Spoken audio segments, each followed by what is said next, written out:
So thank you everybody for joining. I think we should get started as it's nearly 5 past. So we're here today to just share our feelings or comments about deploying a digital pre-assessment pathway. And I'm very lucky and happy to be joined by Sarah Gold today from Hampshire Hospitals. We deployed Hampshire earlier in the, sorry, not earlier in this year, last year in 2021. It's been a very bad year. And we're just going to discuss about how that went through, the good, the bad, and the ugly, and just want you to get the best out of it as you can. So again, please put the questions in the chat area, and then at the end, we'll open up the floor for Q&A. So I'm just going to drop this screen so you can just see Sarah and myself. And we shall get started. So hi, Sarah. Good afternoon. Thank you very much for joining me today on this slightly terrifying webinar. So just to introduce yourself, could you just tell everybody a little bit about who you are, how you got into pre-assessment, what your leadership role in Hampshire's pre-assessment department was at the time? Yeah, of course. Thanks, Tori. So my name's Sarah Gold. I'm currently the Head of Quality Assurance at Hampshire Hospitals Foundation Trust, which sounds a very grand title, but essentially what I am is a surgical pre-assessment nurse. And up until November last year, that was my main role. So my background is 13 years in pre-assessment over a multitude of different positions, most recently as their clinical matron for the past 5 years up until that point. My background beyond that is orthopaedic and surgical nursing. So pre-assessment was obviously always a really important part of my working life. And so when I had the opportunity to take charge of it, which was probably about 10 years ago, I grabbed that opportunity, and it kind of grew from there, really. And I moved positions in November, but I think it's probably fair to say I can't quite let it go yet for lots and lots of reasons. So it's almost once a pre-op nurse, always a pre-op nurse. Absolutely, it's in the blood. Definitely in the blood. Yeah. Thank you very much. And could you just give an overview of what Hampshire's pre-assessment looks like today? So the number of hospitals you're in, pre-assessments you do a year, and how that is for a patient. Okay, so where we are now, Hampshire Hospitals covers 3 different sites, so Basingstoke, Winchester and Andover. And we do around about, I think it was 17,000, pre-ops a year, give or take, and that's probably expanded and shrunk with some of the centralisation work that we've done. I guess COVID really hit us quite badly, as I'm sure it did most pre-op services, in that our elective service stopped completely. The only work that we had that was happening was in the private sector, and that was our cancer work initially. And so I guess we went from being a unit that were fairly separate per site, it's fair to say. Basingstoke had a site and Winchester had a site, and we worked fairly separately, it's fair to say, even though we were the same trust. And what COVID did is, I guess COVID took the wheels off our pre-assessment service completely. We went from being a department that was fairly well organised, worked 4 to 6 weeks in advance, didn't have too many problems, or we'd always room for improvement, obviously. But we were sort of, plodding along quite nicely. And then we stopped completely. Our teams were redeployed. And 3 months later, when we came to pick up our work again, we found that it was a very, very different situation at the time. So we were pre-assessing people, days before their surgery, and unfortunately finding, unsurprisingly, that having been sat on a waiting list for sort of more than a year for some of them, they weren't actually ready and fit for their surgery. That caused us massive problems with theatre efficiency. And so I guess we had to take some, real action in terms of how we undid that problem, I guess. And that's kind of like moving into why you went digital then, isn't it? So often people when they think of moving from a paper system, because that's what you predominantly were, to a digital system, sometimes they really concentrate on just actually making that paper document digital.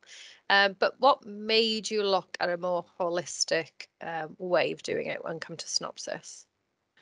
So I think, I mean, I had wanted to go digital probably since 2015. And I think I saw someone on the call pop up from Torbay Hospital. So I remember doing a visit to Torbay back in 2015 and looking at their digital system at the time. And although everyone felt that it was a good idea, there wasn't necessarily the appetite and there wasn't the funding for us to sort of go ahead down that route. And so, you know, COVID, the pandemic in the NHS has been, you know, it's been awful, it's been terrible. But you know, there were some odd positive shoots in terms of our service. So I think it's fair to say that pre-assessment has probably never been higher on a radar that I'm aware of. And the focus was really, the spotlight was really put onto our service, and it made us stop, look at our service as a whole. And actually we were at a point is, do we plod on with what we're doing in terms of being completely paper-based with the flaws that we knew were there with that? Or did we really try and go for a really dynamic solution?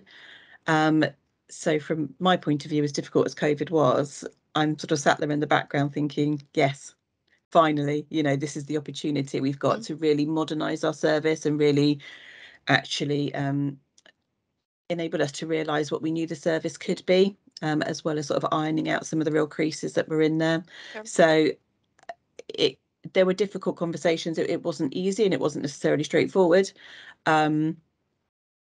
But we were fortunate, actually. We had you know, our executives stopped and they listened to us as hopefully pre-assessment experts with what solutions were.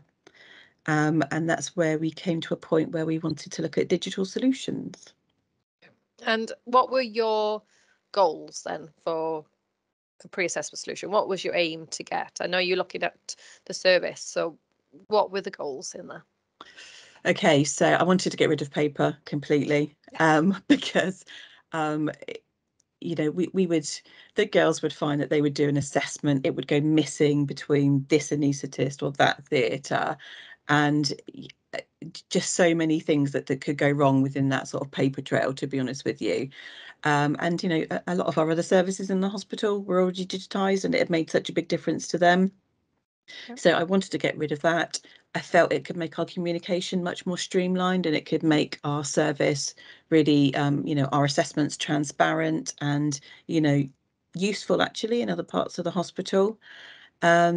And also I wanted to be able to have something that was interactive with our patients as well. So something that they could be sort of part of fairly early on, particularly bearing in mind the significant number of patients that we've got sat on the waiting list, knowing obviously that sort of within that time, some of those patients are deconditioning, some of them will have had new medical diagnosis that you know, the surgeon necessarily wouldn't have been aware of when they were listed at pre-op assessment. And so it was a really good opportunity actually for us to look at our service as a whole. And whereas I guess post-merger we'd still stuck to our little safety nets within our site, it actually was an opportunity for us to then centralise the service as a whole, which again wasn't particularly easy, but it was something that was really worth doing.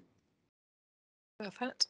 Yeah, and I could see that from the project side, how you started as 3 sites, but actually by the end you're one pre-op service now. Like I think that's hugely down to the management and the teams that actually got involved and agreed, yes, let's come together. I think that was a really amazing positive and a great goal as well. Definitely. So achieving these goals, what to achieve those goals, what was it in Synopsis that really you wanted to get there? So what was it that in our service we were able to say, yeah, we can support you with this to achieve those goals? So you're asking me why I chose Synopsis? Is Yeah, that kind of. yeah? Well, Okay. yeah. I guess so. We looked at lots of different solutions, it's fair to say. And you know, all of those solutions had their pluses and their benefits, and there's some really good systems out there. I guess for me, who I championed obviously us being digital, along with a team of you know, my colleagues at HHFT. For me, I wanted, as I say, something that was interactive with patients. I wanted the patients to be able to engage in their pre-op as soon as they possibly could, which Synopsis at Home did for us.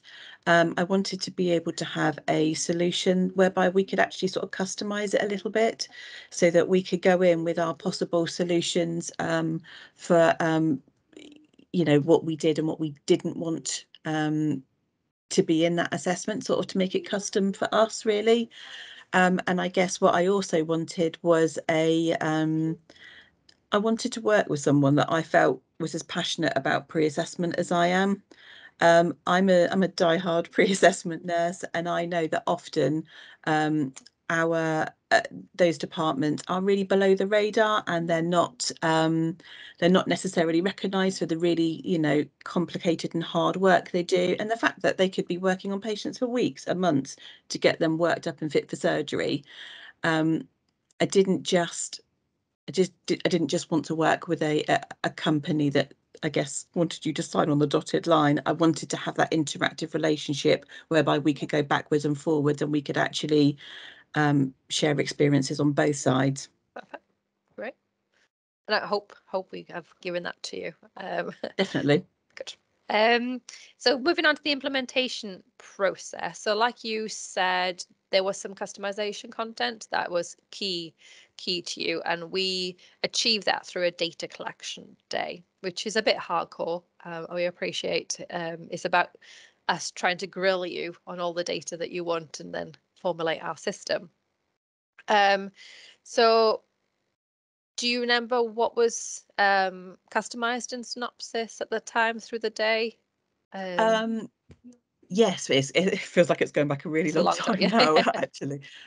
Yes, I think we sort of we looked at the main. We wanted to make sure that the questions that we were asking our patients were appropriate to us, were sort of meaningful in terms of the information that we wanted to get out of them from a medical point of view, but also from a social point of view as well. I think we looked at some of the risk assessments in terms of just to make sure that we were collecting all the information that our anaesthetists wanted as well. Communication for us and for me was a really big one. So I wanted to be able to have a mechanism whereby we could basically everything communication wise with that patient for that patient could be kept in one place, no matter, you know, who was actually you know, looking at that patient, whether it be you know, anaesthetists, surgeons, nurses, you know, anybody really. So I it was, yeah, there were lots of different things really that we could that we managed along the way. I can't remember them all because it felt like a long time, but I know that what we got at the end of it, we got everything that we wanted to get, or at least we're working towards it. I definitely remember you bringing in the anaesthetist to say, right, well, what do you want from this pre-op? What do you need to know at the end? Like, what content are you wanting? So I think that was really good. And we were all thanks for involved in that, followed. which was really, Yeah, really important to us as well. So we had, you know, people from all levels that were involved in we that, did. which Yeah. was, you know, really, really great. And something else is the persons in a project. So like you said, you've had everybody involved. I have to say you have a great project manager in place, and she was the cornerstone of the project being run so well. Absolutely. If you could give advice to people going down an implementation project, a transformation project, who would you say your key players are to guarantee success? So who would you say you need to go and get these guys? Okay, so you definitely need a strong project manager. And I know Louise is on the call today, and Louise was an absolute godsend. And having never worked with her previously, we worked together so much, she's now a very good friend. That's how closely you have to be able to work with people. Anaesthetic buy-in, definitely. because ultimately, you know, pre-assessment is essentially it's a mechanism for our anaesthetists to prove that our patients are fit for surgery. So actually having their buy-in early on and having them involved in the project is really, really important. Obviously, you need to have divisional support as well. So we had our divisional governance team, our divisional operational team that were sort of involved in every part of decision making, you know, looking at the demos, but also listening to us as well. So that was really, really important. Cool. For us. So I think getting as many people engaged as possible as you can. We had some surgeons involved. Our clinical director is obviously a surgeon, and was part of that project as well, but also you know, just talking to some of them that I had a good relationship with in terms of what it would mean for us, for them, for their patients, because at the time they had, and you know, real frustrations about how their patients were being assessed or not assessed, as the case may be, and having, you know, half empty theatre lists when we were trying to sort of get back to elective sort of restoration. Yeah. Thank you very much. And then moving on to the challenges. So what were the challenges to implement a new digital pathway for pre-assessment? Okay, so I mean, it's not necessarily an easy road, it's fair to say. There are two different sides that I would say. So firstly, engagement. You know, we had pockets of really, really great engagement from clinicians and non-clinicians, but we also we did have, you know, a group of people that it was probably harder to sort of get them engaged and to get them to be part of it, to be honest with you. And that, I guess, took some tenacity, thinking outside the box a little bit, in terms of actually how you can display to them how it will make things better for our patients, but also for our teams and our trust as a whole as well. I guess the other thing I would say in terms of advice is that, you know, Synopsis, or, you know, digital solutions as a whole, but Synopsis for us was a really great solution. But you need to make sure that your foundations underneath that are strong. If you put a digital solution over a service that perhaps isn't functioning as efficiently as it could be, so i.e. for us not running a centralized service, then, you know, Synopsis will give you so much, but actually you're not going to realize your full potential as a department. So we took it as a real opportunity to look at our processes, to standardize what we were doing across all three of our sites. You know, everything from guidelines to the way in which we were pre-assessing, to the point where now, you know, the team, even after my departure, have formed a centralised hub. So everything pre-assessment wise for all three of our sites goes through one centralised hub to be triaged and then gets sent out into the most appropriate place. During COVID, obviously, we'd looked at, you know, different ways of pre-assessing. So we'd looked at, you know, virtual pre-assessments, you know, we did a lot more telephone assessments, you know, and we really challenged ourselves. Do we, you know, does it need to be a trained nurse that sees that person face to face if they've had a robust telephone assessment? And actually, for some of our pre-assessments, you know, local anaesthetics, for example, do we actually need to see those patients at all? And so we really sort of stopped and I guess questioned ourselves and questioned what I guess could have been conceived as well, probably was actually, habitual practice to a certain extent. So yeah, I would say look at the whole picture and don't assume that you know, a digital solution will complement what you're doing, definitely, but it's really important to get the foundations right. Perfect. I do know another struggle for you was funding, and you did touch upon that earlier. And we've been doing this for over a decade now. And funding has always been something for pre-assessment. But it seems there always needs to be proof through return on investments, and building business cases. So if you were going to go back and give advice to people about how to build that business case, are there any pointers you could tell them to look at? Or I think you kind of touched upon it, like look your whole holistic whole pre-assessment. It's not just a digital pre-assessment that you're changing, it's the whole thing. Yeah, So definitely. I would go back and look at it, almost do like you did, like a time in motion. You know, how much time are you spending with those patients? How much time of that time is necessary and I guess meaningful? How many patients are you seeing that you possibly don't need to see? Depending on how your service is working, what's your clinical cancellation rate, what's your theatre efficiency like, because they're all really sort of good places to make cost savings and to prove ourselves. When we restarted after COVID, I think it was July, August of 2020, we really struggled to start off with, to fill our lists, because we were pre-assessing, so close to the day of surgery. And as I say, we were cancelling, a fairly high volume of patients that actually in a post-synopsis world, we would have been able to have filtered out, if you see what I mean, but we didn't have that opportunity. So they were either cancelled when they came to pre-assessment, or very occasionally, if they hadn't been able to see an anaesthetist, they would be cancelled on the day of surgery. And that's something that has improved most definitely for us. I know as a trust, and your project manager again is now going back through the ROI, she's building the evidence, she's putting that all together. So we're hoping to prove like significant changes and improvements of the service as well through the trust. Yeah, and give good definitely. feedback. Yeah, I mean, we know we're early days still, Yes. but I think what we're collecting will be really, really positive, definitely, and the experience for our patients and our staff, actually. Perfect. So on to the outcomes, just our last section. So what's the biggest difference in the pathway? And you have touched upon this throughout, sorry, but what's the big difference now to what you looked like before?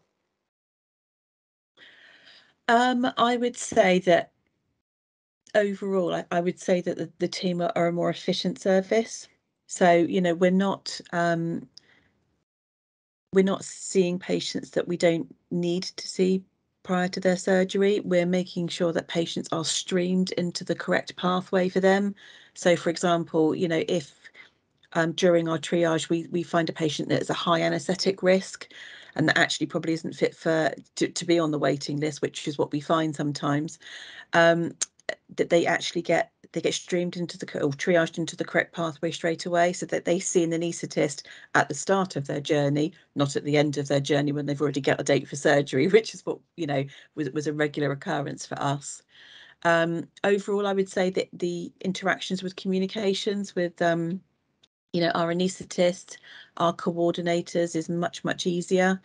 Because everything is documented in one place. So whoever is coming after you can obviously pick up that assessment and just sort of continue with it, and everything is all in one place, which has been really valuable for us.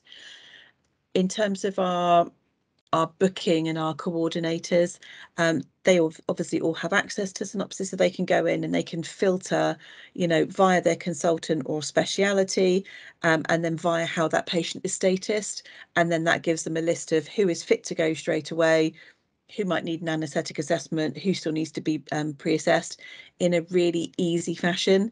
I historically, and it's probably one of the biggest benefits for the team, the amount of either email traffic or phone calls that they would get asking them what are pretty simple basic questions was probably really frustrating for them on a day-to-day basis, particularly while sort of juggling COVID, redeployment and all that kind of thing, but even before that, I guess. But because some of the emphasis has gone back to the booking teams, they've now got that information there, and so that communication actually doesn't even need to happen, because what is there is it is what is right for that patient at that time. And so it's made our whole assessment so much more transparent, so much more available to sort of everyone that needs to access it. From an anaesthetic point of view, again, they can access their patients from wherever they are. So if they get sent a notification, they can just log on and look at that patient straight away. There's no more carting huge sets of notes halfway around the hospital, or trying to bring them down to the department if they're really busy, which they obviously always are. And so it's made things like that much more streamlined as well, I would say. And I know the local anaesthetic patients as well, they just go through straight now. So there's Yeah, very little they touch points on them.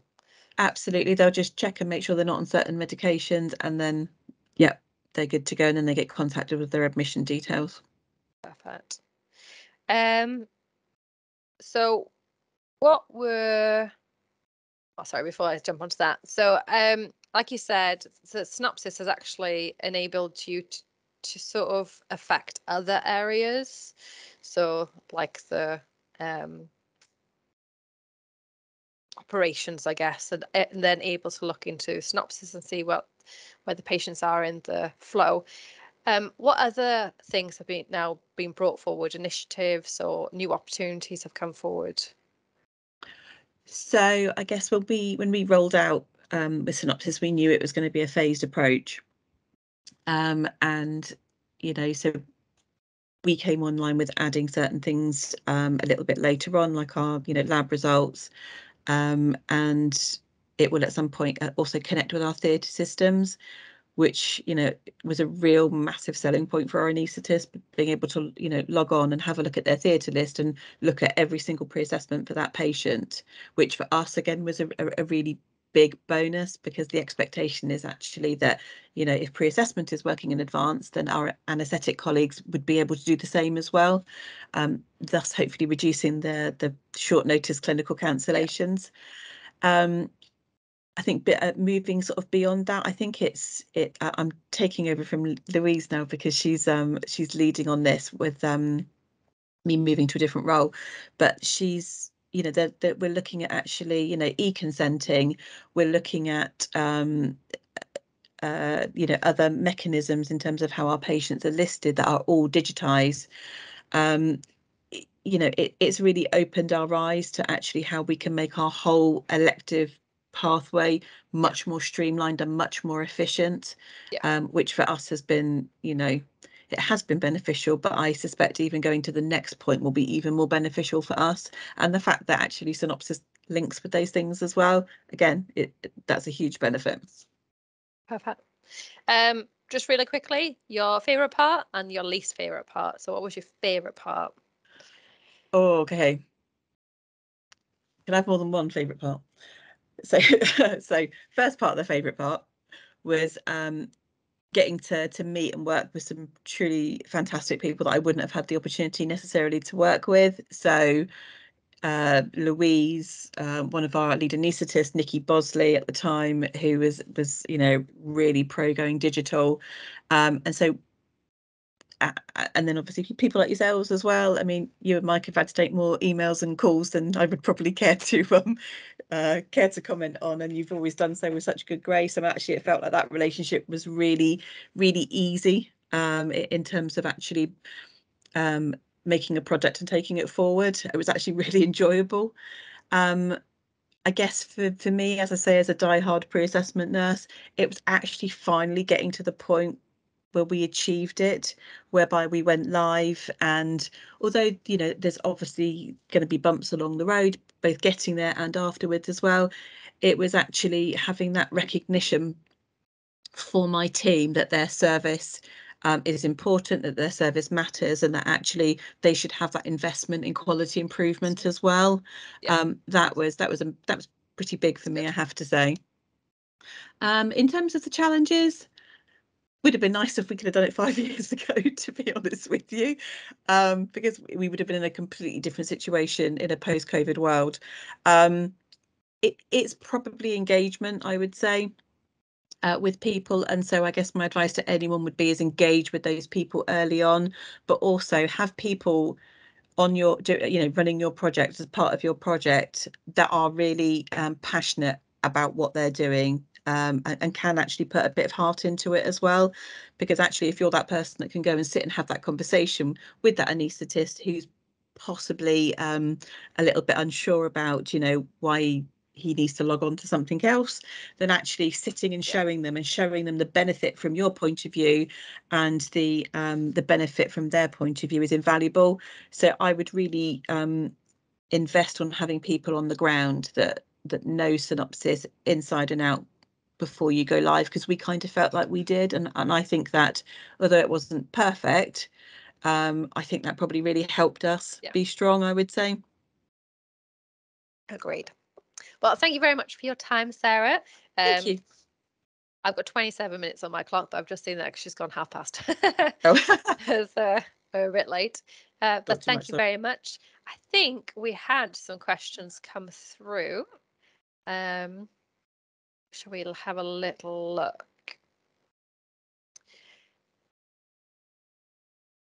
So can we share your data collections that you sent to hospitals to see areas you targeted?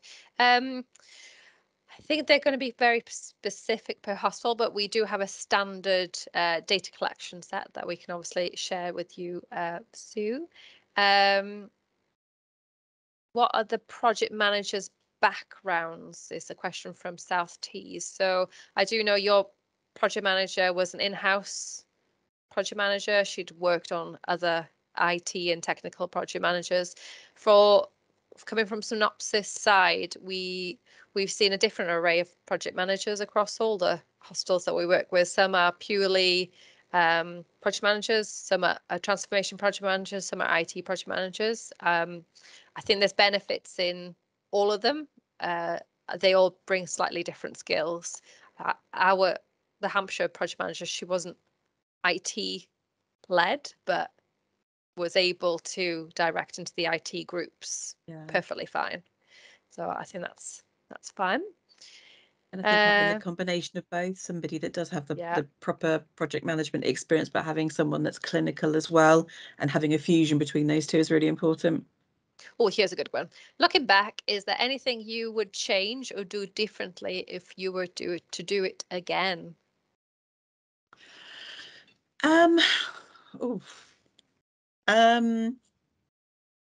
Again, I think if we'd have been able to do it sooner for us, that would have been great. I think the funding side of it was probably for us, that was our biggest challenge, which wasn't obviously, affected by Synopsis. So I guess it probably would have been better if, going along, we'd have collected more of our data and had probably a stronger business case sooner.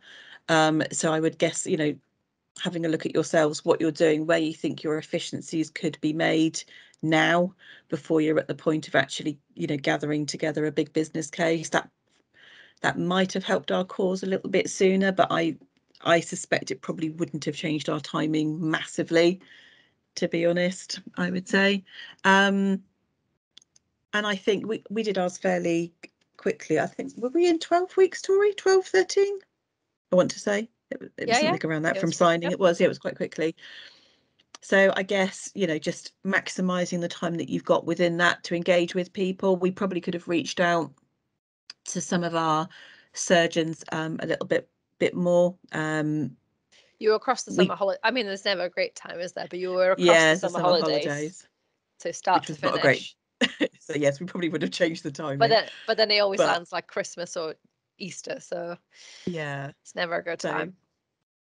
Making sure you're engaging with all sections, probably.